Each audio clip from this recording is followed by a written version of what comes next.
Welcome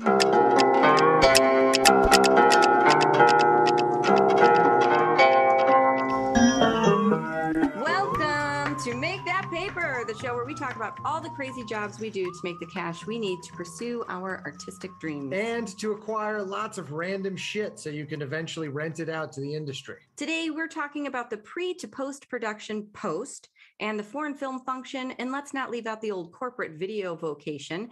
We are your hosts, Jaime Parker Stickle and Jason Bieber. In this episode, we are talking to the powerhouse impresarios behind the ubiquitous Drama 3-4 production company. They have been responsible for feature films, television shows, and hours upon hours of digital content, including music videos for Eric Clapton, commercials, promo campaigns, and countless comedy shorts, including a bona fide viral hit for Funny or Die, and one of the very first ever viral videos before hosting sites like YouTube even existed. Please welcome to the program the omni-talented creative duo that is David Fickas and Brice Beckham. Yes. Oh, excited. Yay. We're so excited. The impresarios. You had to put that word in. I love it. You guys are so omni-talented, like Jason wrote. And the thing is, you both started as actors. And so yes. Out of being actors, knowing that you needed a side hustle, you decided to go something that paralleled that and be creatives in other ways. So how did that happen? How did you two, decide to do that? Well, Brice, you should start because your acting career starts before my acting career. So yeah, my acting career started very early. I think I just kind of I wasn't really thinking of it as a side hustle to get into production and behind the scenes creative, writing and editing and producing. I did kind of fall into it somewhat, but it was more out of me trying to get away from, I think, the rigors of professional acting, auditioning, and sort of the grindstone of that was less interesting to me after 20 some years. So I was it even that much then? Probably not. 15. Anyway. Yeah, wait, we met Brice when you were 17. So, and you started you were on Alice? No. I was 18 when we 18? met. Yeah. And did you meet at USC? Yes. Yeah. Okay. Yeah. Which is where you and I met as well. Yeah. It's there's a whole USC school now, the USC School of Dramatic Arts, but the USC School of Theater at the time.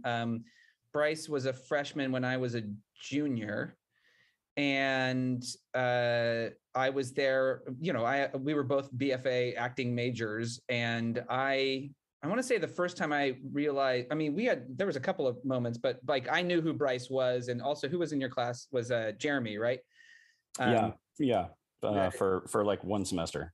Yeah, Jeremy from Growing Pains. So that was Jeremy Miller. Yeah. So that was the class that had the two child stars in it, but yeah, I think the first time if I remember correctly, I was driving to pick up sets for a show that I wrote and directed, and Brice would help me load stuff, and then I cast him in one of my senior show.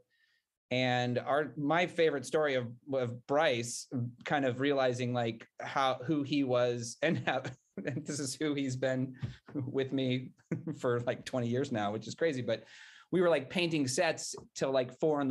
and I was the person who had to stay up all night and do it. And I remember thinking I was alone, oh, everyone else left because they were tired. And I looked over and Brice was in the corner still painting sets. And we, he was just a night owl, staying up late and making sure that what needed to get done got done. And we did that play together. And then that was our USC kind of theater community.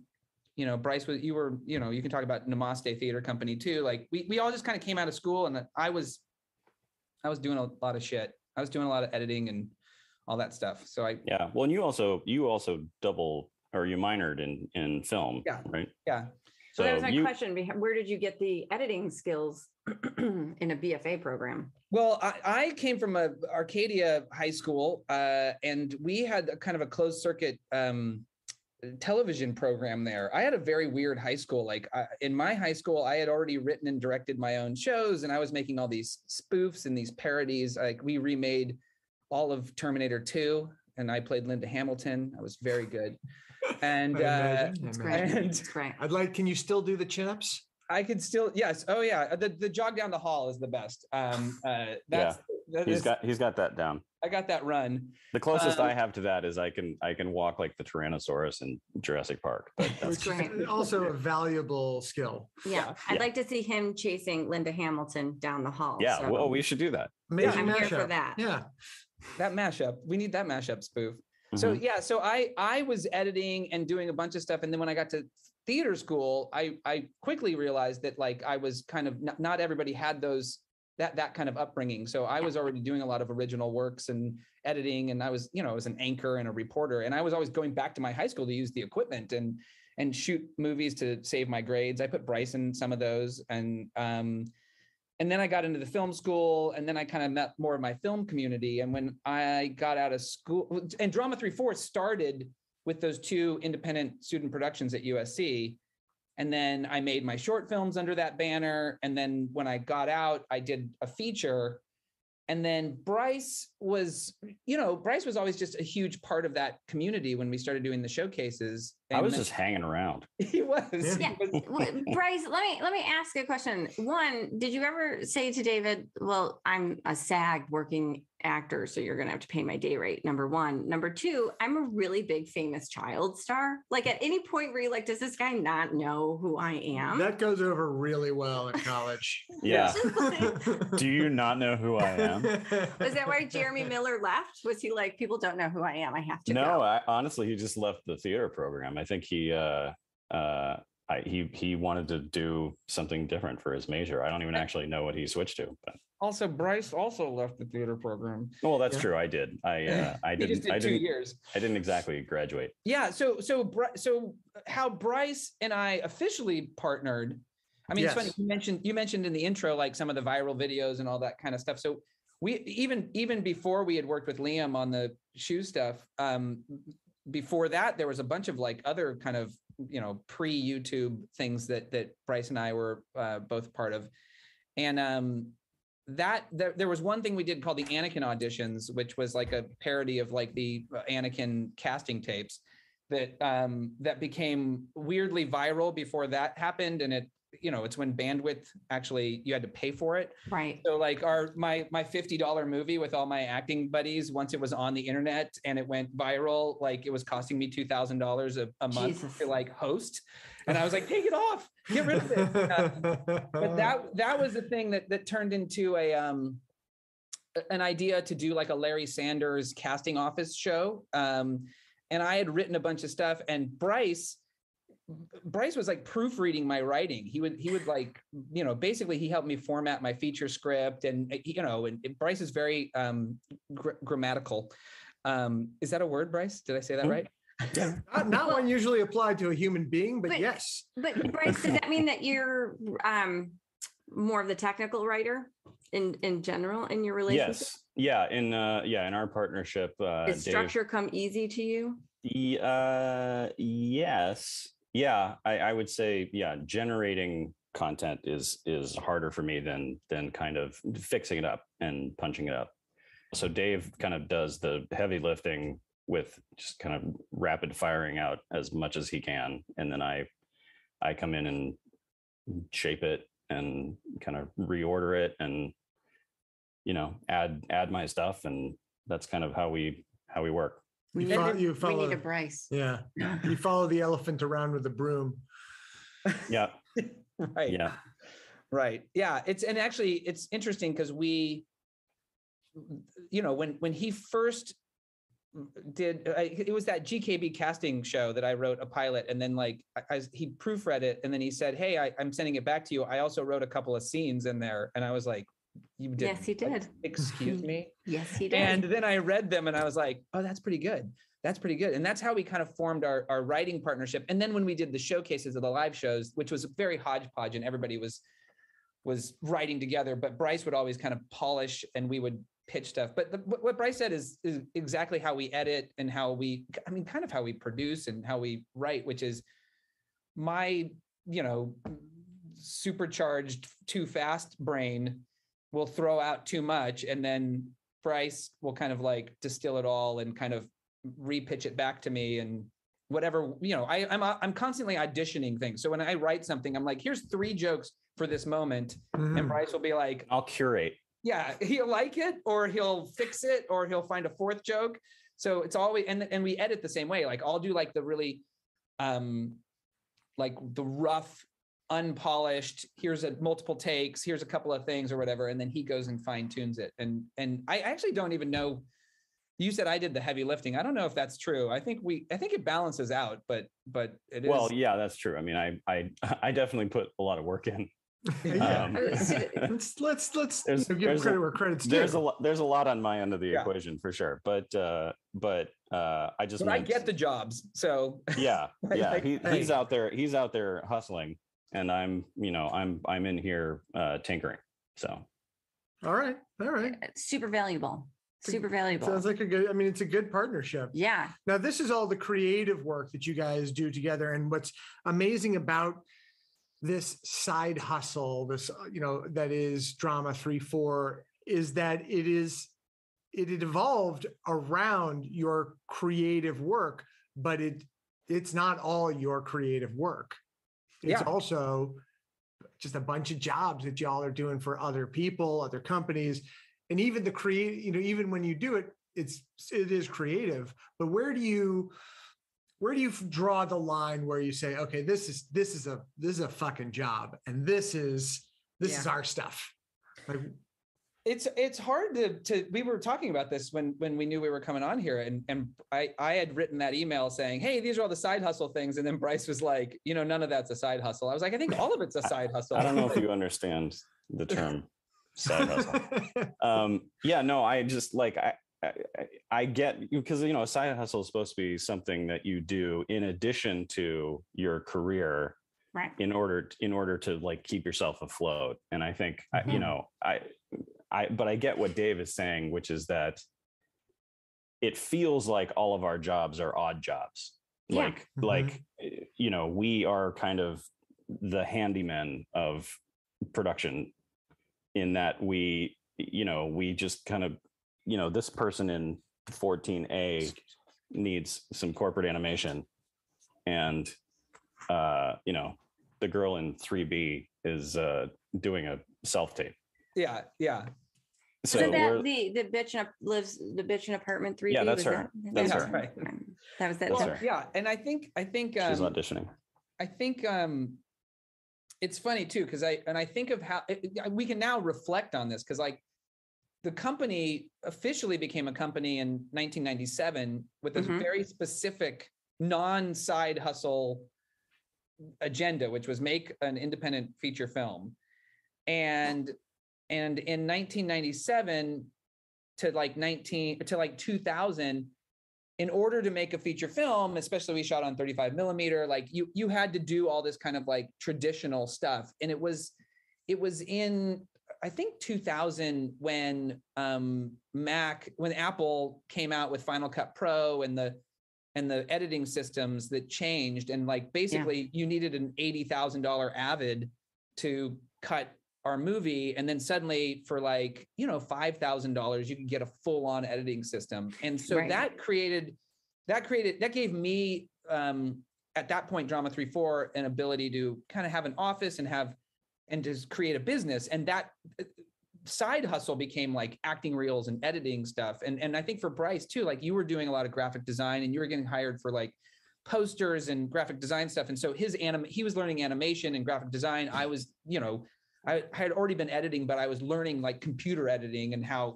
much, and then Brice got in on that, and like Liam got in on that. And so I would have never been able to do that without Final Cut Pro. I would not have been exposed to Avid editing systems and figuring all that out.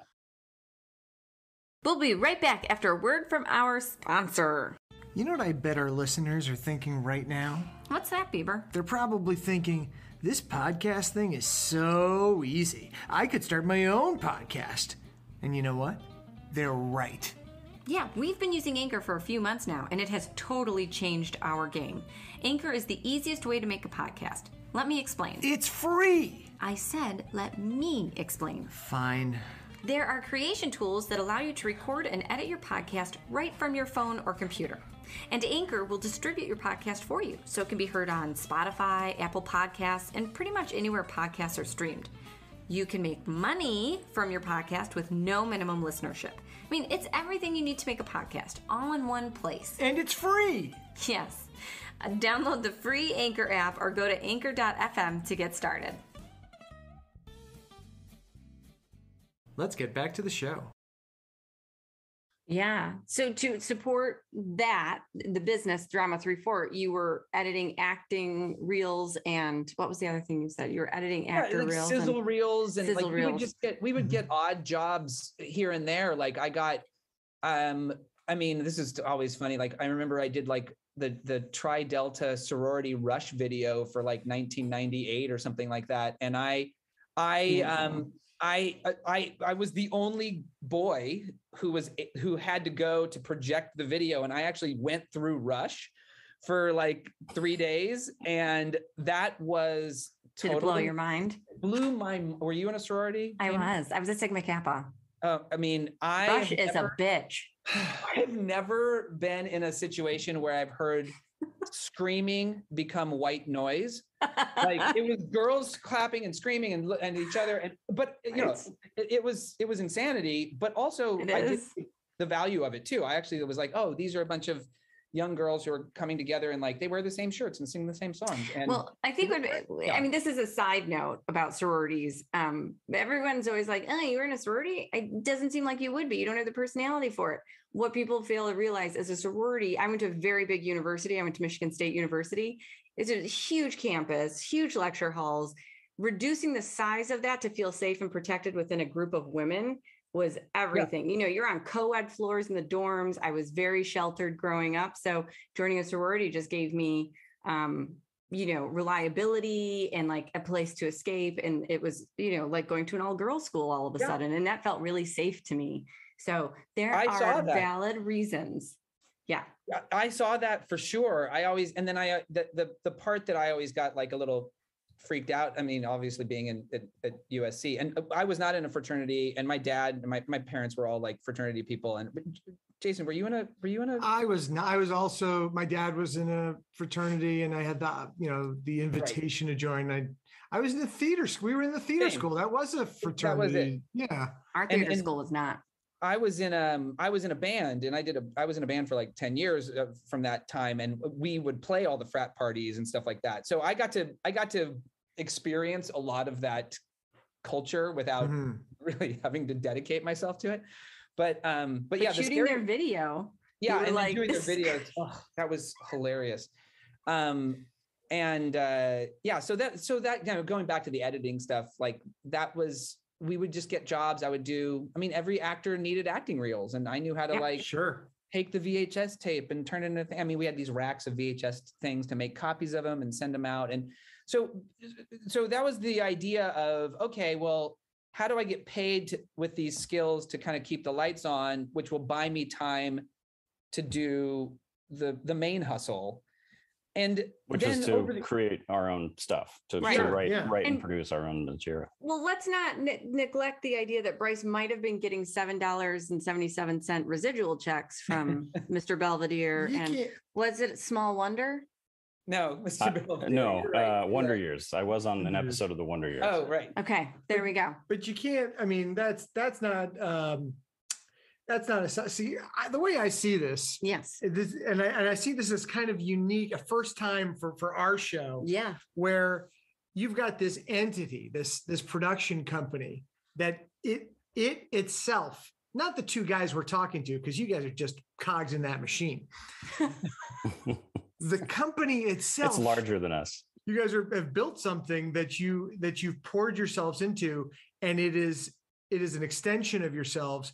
But the company itself has its own side hustles to support its creative ventures. Exactly. So you guys were never ever having to go Uber Eats or, Postmates? Well, I mean, when I first got out of school, or even in school, I catered for a little bit. I catered the Casper premiere party. I remember taking food from Eric Idle. But I never really had to go do like the bartending gig and stuff like that, which I'm incredibly fortunate for. I really, making the movie was like, we approached it like, this is my grad school. Like, you got to learn how to make a movie by making a movie. There was no other way. And a couple other friends had made movies, and I've been watching all of that stuff. And I had done 2 pretty successful short films before the feature. But in order to make the movie, I had to start the business. And then when the movie was done, I was like, do I keep the business? What do I do? And that became, my way of making money. My job was, all these drama 3-4 side hustles. It was the day job. Yeah. Yeah. And it's funny too, because then around that time, around 2000 was when we started doing the sketch variety show. And when we were doing all the live stuff and doing all the short films, like it really was trying to just parlay stuff. And every time we put something out, somebody would turn around and hire us to do one of our marketable skills for them, That's awesome. So it is, but it's also, I was going to say the thing about the side hustle and the main hustle.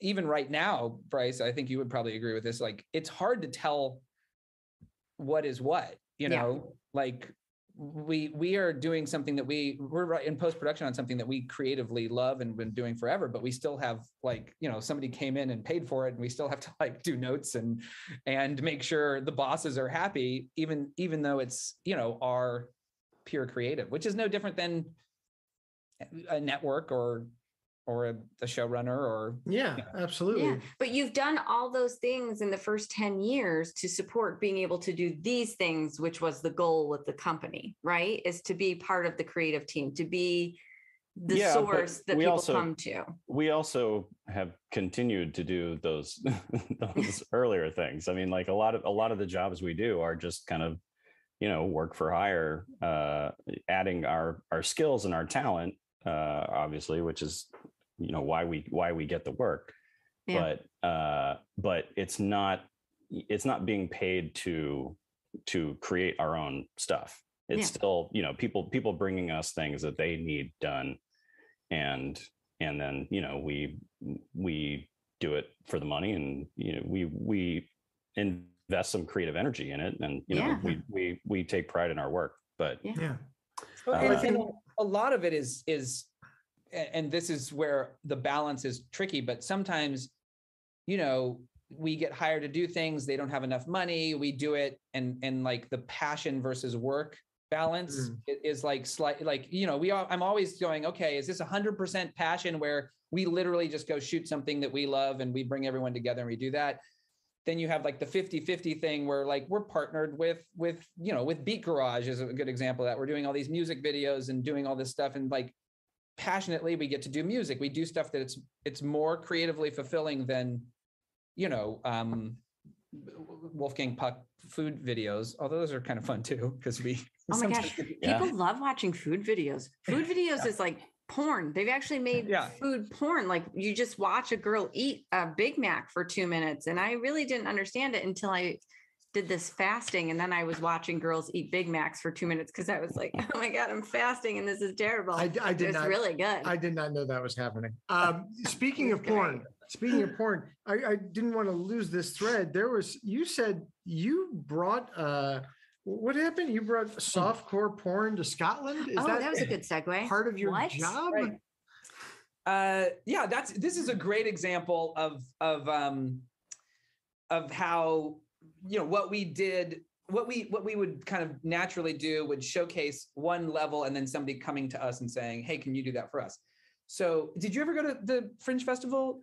I never did. Yeah, see, I never did, but that was back in our day in theater school. Like USC had a big old system to take shows to Scotland, and it ended, and they've always been talking about redoing it. So I had a show that the show that Brice and I first worked on was invited to go to Scotland in the summer of like 96. And I was like, no, this is too exhausting. I won't be able to do it. And I was just graduating, and I kind of regret that, but I also was the right decision at the time.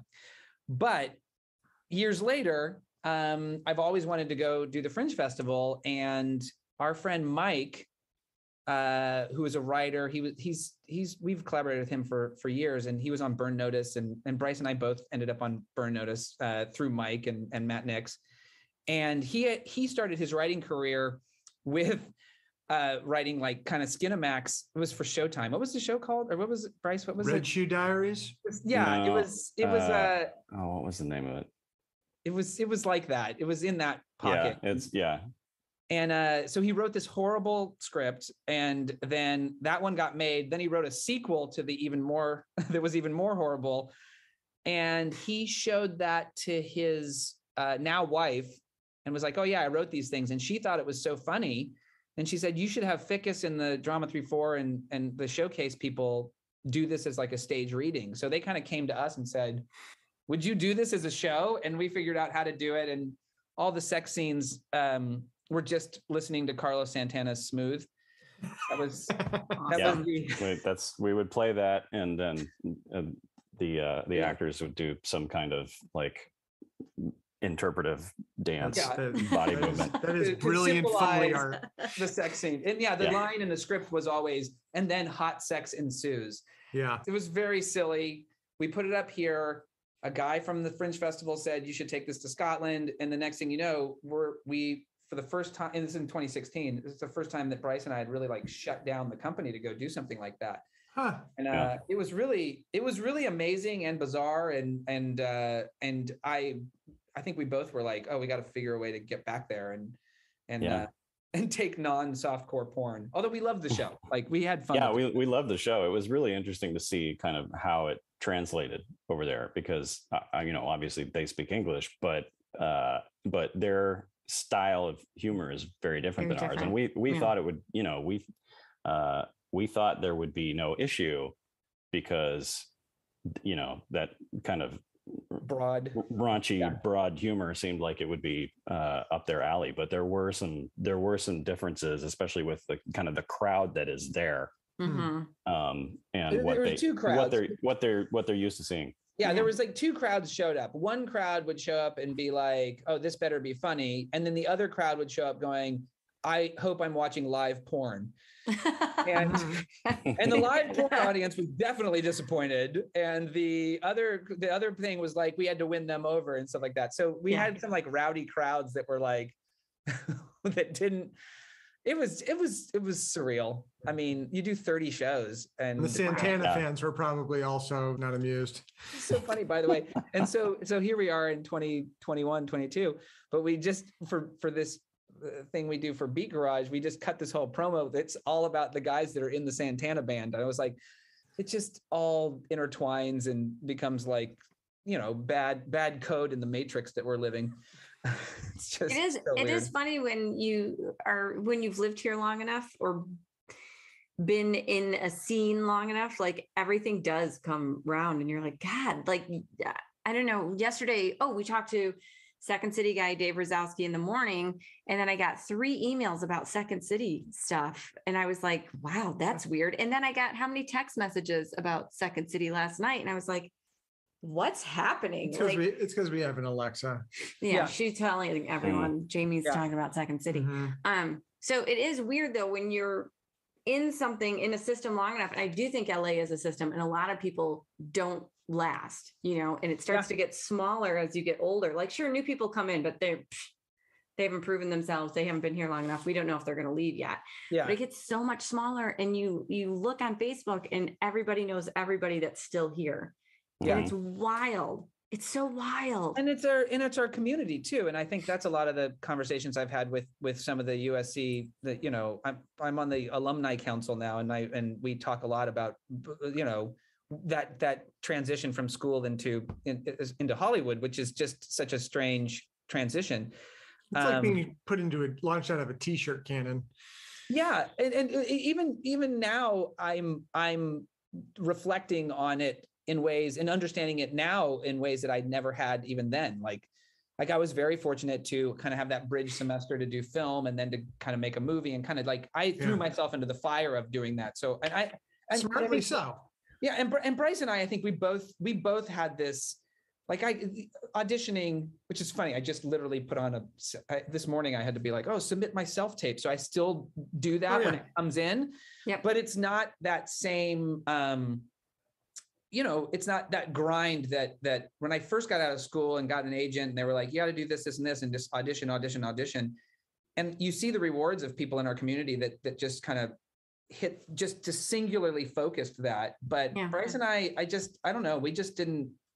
You didn't want to do that even when you were in college, right? Yeah. I mean, it was mostly the, just trying to get jobs. Like I like acting and I gladly do it when I'm given opportunities, but I don't, I don't like trying to seek out that work, because it's just, it's a grind. Like I mean, that's the only word for it. It's you have to keep at it and it's unrelenting, painful work to audition. At its best. Yeah. Acting is great. It's humiliating at its is worst. Just it is work. It is some of the hardest work you do. And it's, most of the time results in rejection. I mean, just statistically, it's going to like rejection. I would think would be more satisfying. It's silence. It's silence. It's no comment. No comment. Oh, that's such a good example of, you're right. Like, how'd that audition go?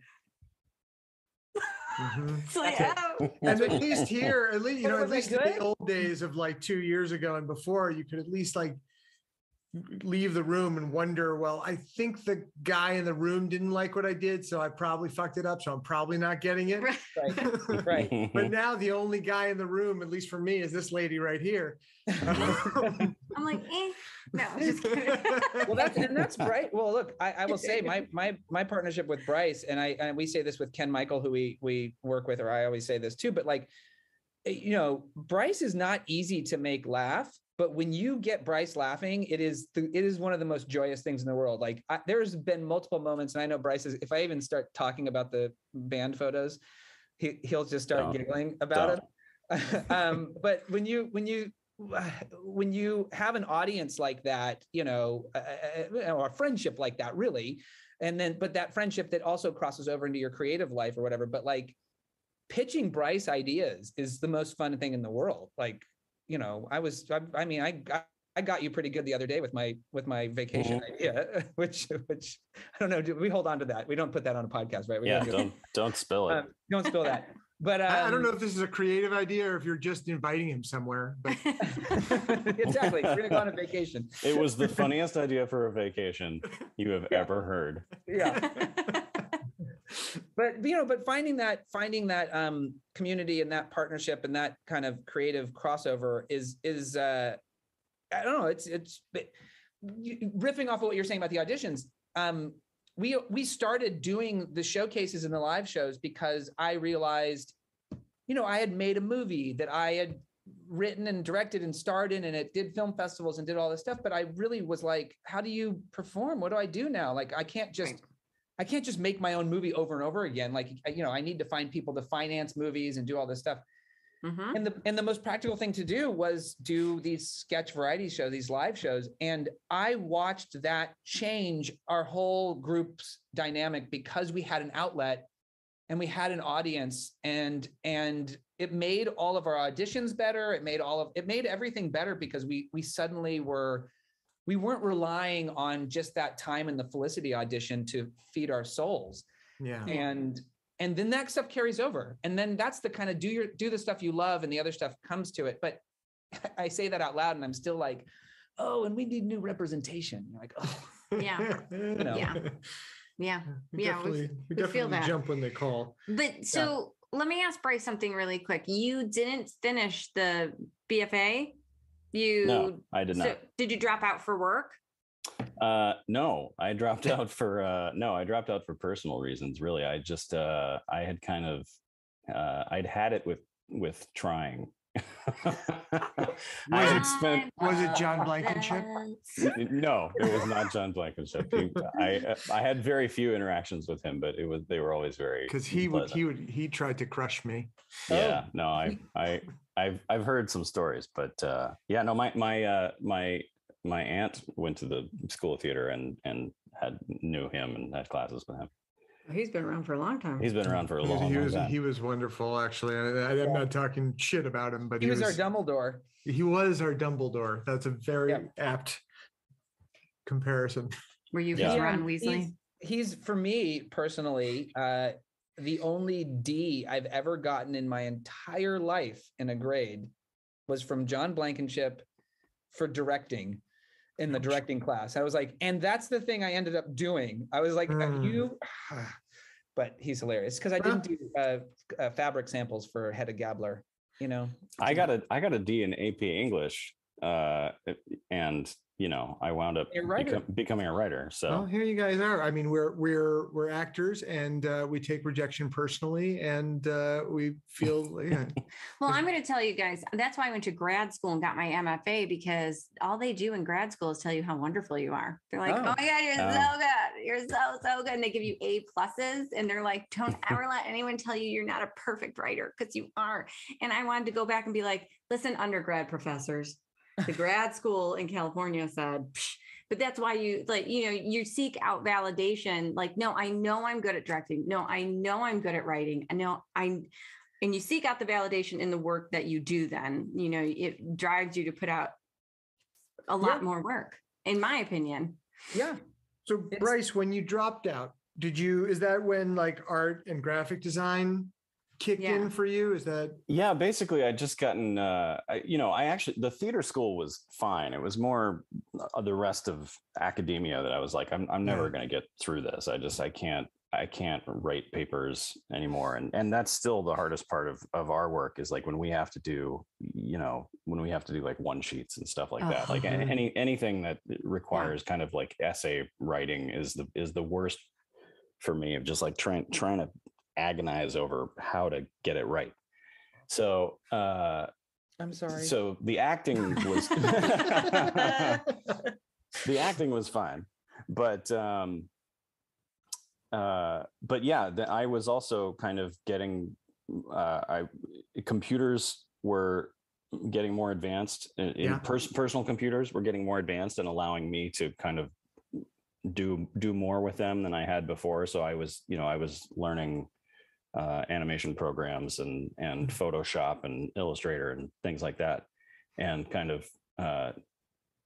taking my technical skills to another level. And I kind of got really into that. And like I said, I was self-taught. I'm a self-taught editor, which was only possible because I was hanging around with Dave at his Drama 3-4 offices before. So self-taught is a loose term. Mm-hmm. But yeah, okay, sure. Well, by self tutored. You had a tutor. I feel like no, you're right. Well, but you said you were learning it too, because you had worked with film. Yeah. And so yeah, nonlinear editing software was new for both of us, but that was something I was accustomed to, was kind of teaching myself how computer programs work. Yeah. So Sorry, so yeah, no, when I dropped out, it was really it was more to take a break. I'd been kind of going full tilt for 18 years and got sick of that. And so I took a couple of years off and just kind of loafed. And then and in that time I was pursuing creative endeavors as they came up. I acted in other people's shows when I was asked to, and I was learning all these technical skills and putting those to use. And so a lot of what I initially did for Drama 3-4 was things like poster design and stuff like that, and I was doing that kind of freelance for a few different people, and taking odd jobs, if you will, doing that not even so much for the money, but for just for the experience, because I could, and it was the kind of thing I enjoyed. So And it's one of those fields where you have to bring a portfolio. You have to show your work constantly. So it's funny. I don't know why I blanked on this, but you're reminding me around the same time. This was like while I was at USC, I was in the computer labs because they had Photoshop, and I was teaching myself those programs. I was making all the posters for all the school theater shows. That was my side hustle at the time. Yeah. And I had done that in high school by hand. I was like, I had been drawing since I was little. And so in high school, I kind of took that on too, of just, drawing posters for shows and things. So this could have gone differently for you. You could have been a tattoo artist. Let's take a quick break. And we're back. You did it. You have a tat on your back, right? You designed that. Didn't you design that? I did. I designed it. You don't have to show your tat. I'm not going to show it. You can send us a picture later. It's a podcast. You can. Oh my God! Look at his back. It's on my shoulder. It's not. Quick cue Santana smooth. Well, you know what's funny though, Brice? I was just realizing, like, I remember in those early days, when you were doing this stuff for the Namaste Theater Company, I had done a photo shoot, over here for that show, The Illusion. And then those were like, that was me shooting the pieces, the pictures, the photo elements that you then took and made the poster. And I'm realizing like, oh, we're literally doing that right now for like Ali Slater and some of these lyric videos we're doing. I'm like, I didn't think that we're actually echoing the same things that we, figured out back then, but now we can just do it like with our phones and Adobe Premiere and computers way more than 35 millimeter and scanning it. And then, it's amazing. So do you think like as hard as it is to fund your own company and to get the work so that money comes in to sustain and support and pay rent and pay bills and pay office lights and, any extra people you hire, do you think it was all, so that you could have the freedom then to go on auditions, to shoot your own stuff when you wanted to? Like, why wouldn't you start at a studio or at a production company and learn these things? Like, why did you go this route right out of the gate? Like, nope, we're just gonna do it on our own. That was the thinking, was that we would do these things until we got the chance to do these other things. But also I think we always had, or at least I always had, this idea that people who go to work for, I mean, if you go to work for someone on a salary, like say at a studio, there are expectations of you to be able to do certain things. And I think, personally, I was always a little concerned about credibility and credentials, like whether I had like me. whether I was never really good at like fake it before you make it. Like if I can't accomplish it, then we just, whatever, we don't get paid. But it's not like I have to, it's not like I'm getting fired and losing losing health insurance and stuff like that. Brice realized at one point that I can't fire him, which is like which is probably good for both of us. But yeah, and there's a couple things on that. One, Brice, sometimes I've explained Brice and I's relationship as like Kirk and Spock. It's very much like I will run into a burning building with no idea how to get out and call Brice and be like, how do I get out of here? And he's like, okay, listen, here's the floor plans. Here's what you do. Go left, go left, go right, go left. And I'm like, okay, but there's fire everywhere. And that's just kind of how we work. So I think that's how we do complement each other as a partnership. And then it's like, I think this much time in the industry, you can look back and it made perfect sense to like make a movie and then somebody distributes that movie and hires you to do the next movie. And we've definitely seen, some of our contemporaries do that. I mean, and that has worked out for the Ryan Johnsons of the world. And that's great. And I love that. And I think that's wonderful. I've also kind of seen the other side of it where you have a company and then the company gets acquired, but in order to do that, you have to have like the assets and stuff like that. So that's some of the stuff that I've been like looking at more in the last 5 or 6 years of like, okay, how do you diversify, make a company look like this? How is it valuable to quote unquote investors? And how do you piece all that stuff together? But the idea that someone is going to just kind of pick us up and go, like that is in weird ways the dream. And then we've had experiences where it felt like that was happening, and then they all turned out to not be that. And we also see companies, like we've been a company for 25 years, basically. I don't know how you say how long our company has been, but like really I've been doing this since 1994.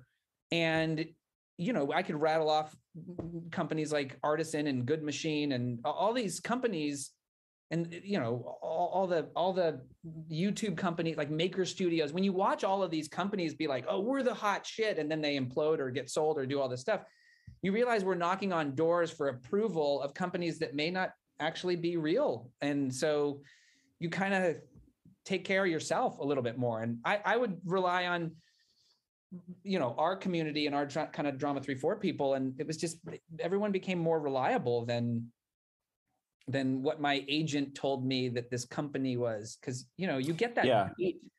That's a good point, that it was easier for us to depend on ourselves than to try to go out and be in a position where we were needing another entity. We needed their success in order to ensure our livelihood. It was. Yeah. Plus the bigger thing was every time we kind of fed our souls, then those people would come to us, and it was always a much easier conversation. I always say this about auditioning when you're doing comedy, like doing comedy auditions in a room with a reader who's giving you nothing, with a script that may be mediocre. It's you are working against a million things. But every time I was pulled into an audition from somebody who had seen the show and who, before I got there, said, this guy did this, blah, blah, blah. You have a different, the expectation is different. They want you to be funny because the person in the room already told them that, that person's betting on you to look good, and that kind of cool factor has to be created. And the way you do that is by making your own stuff. And that's why I think we continue to just experiment and make shows and, and make short films and do all this stuff, because we just don't know how it comes back around. But it's consistently coming back around in weird ways. And I think at this point, Brice, I don't know if you completely agree with this, but like, I'm just riding the wave. Like, I don't want to paddle as hard as we used to. It's like, we could just have to ride the wave. And every time we just kind of ride the wave, like it keeps going. And it's, at the same time, we have so many deadlines right now, and March is insane. And I'm sorry. Speaking of weird ways that you're that it keeps going, and also speaking of building assets and growing the value of your company, an aspect of your company that we haven't talked about is your rentals business. And a significant part of that is this house. Oh yeah, Singing Wood House. I mean, that's what again, is this? So that's again an incredibly bizarre circumstance, but I'll start with the rentals side. But D34 Rentals was something that we always unofficially did, and then I met Pranav Shah, who was on the USC Alumni Council with me, and then through the pandemic, he got furloughed and was basically like, I think from a distance watching what Drama 3-4 was doing, and we were talking about things like that, and he comes from the kind of the corporate side of doing corporate like theater gigs and stuff like that. So he understood like this side of like, shows need things. Mm-hmm. You own the things, you get them to the shows. Our side of that was when we got our show on VH1, we were like, okay, we're going to be in a show. Let's buy the cameras, or let's buy the editing equipment. Let's buy the stuff. We rent it to the show. And it's like, and then you have it afterwards. And, right. And that's so that template's always been there. And so between that template and Pranav's template, we started expanding and like, okay, let's buy some cameras, let's buy some live streaming equipment, let's buy some stuff. And then we get to use it for our stuff and then rent it out. It's kind of like Brice and I's editing skills. Like we get to use it for ourselves, but then we rent it out to other people. Yeah.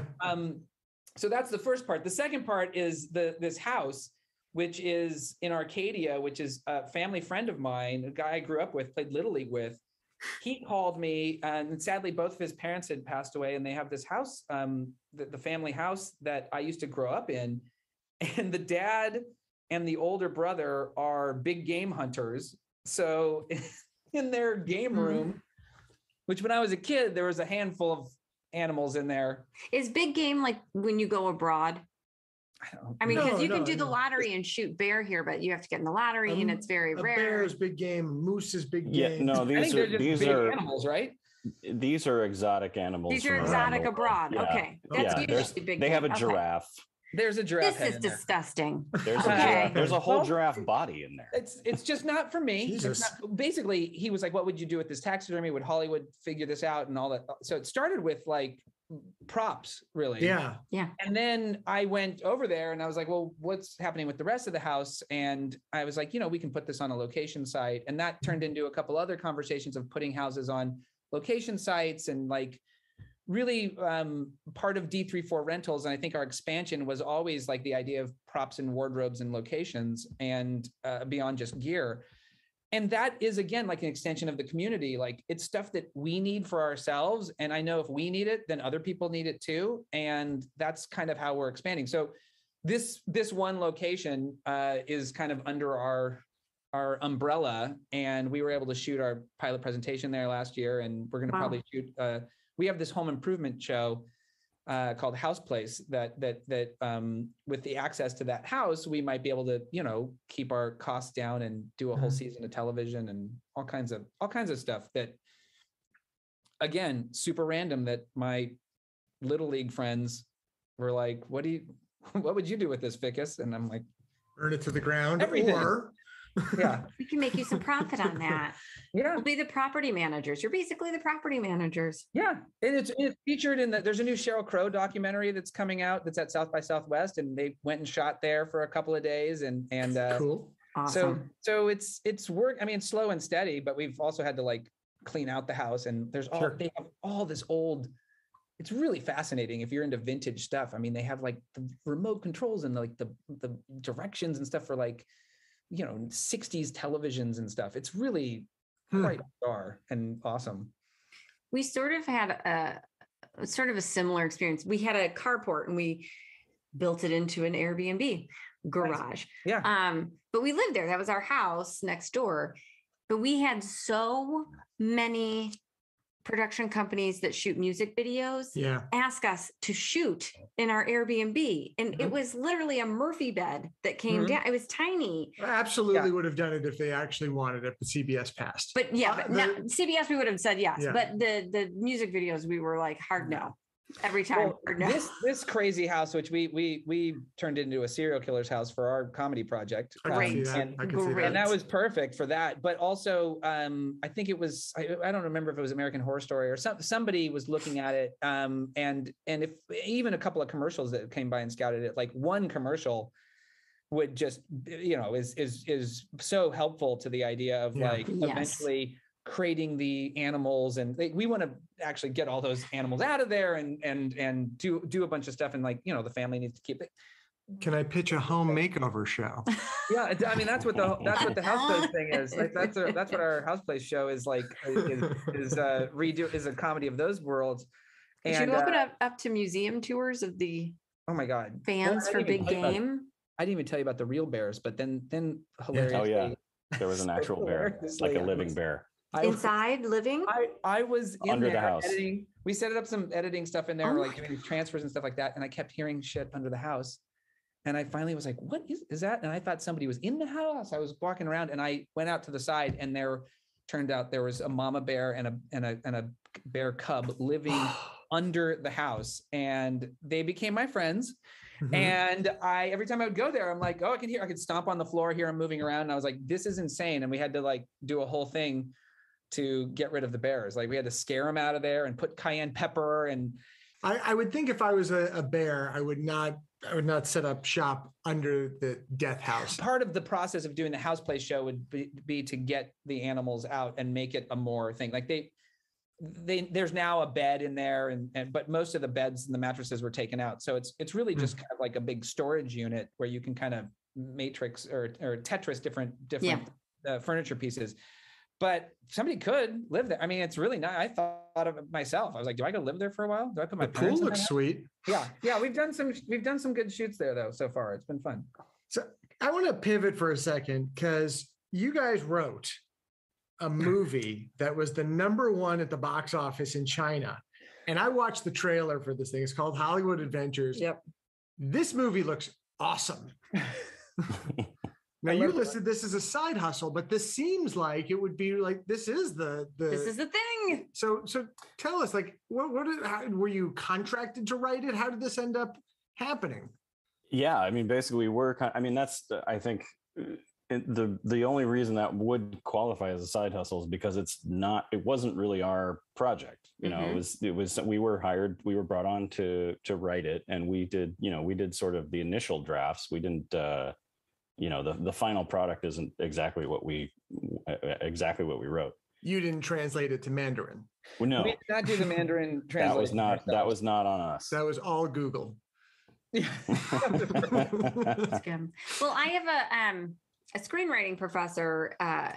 He's awesome, but he's written a bunch of shows here in the 80s and 90s series, but now he writes for HBO Asia. So most of what he gets picked up and works on is HBO Asia. I mean, and I've seen them and they're great shows. Like they're putting out really good content. So I don't know. I mean, I think that's something that we're so focused on Hollywood, and there are opportunities overseas too, as you know. Well, yeah. Who approached you about writing it? Yeah. So that came about because of we had done a couple of writing things for Justin Lin's company, Perfect Storm, and they had this. It's interesting, and we don't know all the ins and outs of this, but it's technically a Chinese film, but it was like a Hollywood production company. So the reason we were able to be not to knock down our #1-ness or whatever, but the reason we were able to be #1 is because we were considered a Chinese film as opposed to a Hollywood film, and they have release dates that they have like blackout periods where you can't. So we weren't like up against Rambo 5 or whatever. Yeah, Rambo 5. We were only the Chinese. We were the thing that we took. What was it? Jurassic World was what we. Yeah, Jurassic World was on either side of us. I think, but they have this. Yeah, they have these periods where they will only show domestic films. Yeah, domestic Chinese films. And there's a standing deal that I don't know if it's Chinese government offers, but basically the movie is heavily subsidized when a certain percentage of the movie is shot there. Yeah. There's it's interesting. I don't know all of that, but for us, it started as like this indie film. They were going to do like a kind of a low budget trains, planes, and automobiles type. Yeah, like a road movie. Yeah. And so we wrote something that we actually really loved that first draft, and then they really loved the first draft. And then I guess the Chinese investors were like, this is produced by Justin Lin. Where's all the Fast and Furious car chases and explosions and all of that stuff? And then it came back around to be like, okay, we're going to revamp the whole thing. And into like an action blockbuster. Yeah. Well, can I say, and again, I have only seen the trailer because that's all you sent me, but it is very funny. And I suspect that starting by writing a comedy, a road movie, and then inserting action may have actually made it a better action movie. I mean, it's funny. Brice, I don't know. Have we fully watched it? I don't know. Did you fully watch it? No, I haven't seen the whole thing. We haven't really fully watched it. I think the best action movies are comedies. Yes. I would agree with you. All the the good. I mean, Die Hard is one of my favorite action movies of all time, and it just works because of all the kind of tension and release with comedy. I can watch Die Hard 40 times, and I can watch Predator 1 times. Yeah, right. Although there's a lot of comedy in Predator too, if you really think about it. Just to circle back, before I did Terminator 2 in high school, I did Predator, where I played the Predator, and I might have to send that to you guys too. Lots of bonus features. Yeah, exactly. With me and my laser tag helmet. Oh my God. I just want to say thank you so much. Yeah. So much for really opening up and just being here. We appreciate it. And we know that people are going to really enjoy listening to this. Guys, thank you so much for coming on, sharing your time and your stories with us. You guys are a delight. Thank you. You guys are amazing. And it's so good to spend time with you guys and see you guys. And it's our pleasure. She showed on Monday. We would like to thank our guests, Brice Beckham and David Fickas. Make That Paper is us, Jamie Parker Stickle and Jason Bieber. Episodes mixed and edited by Jason Bieber. Our theme song is Monday Girl by Jordan Bieber. Make That Paper is hosted on Anchor FM. If you like the show, do what all podcasts ask you to do. Subscribe, rate, review, and share and talk about it on social media, at work, family gatherings, and at your favorite watering hole. Tune in next week for another great guest.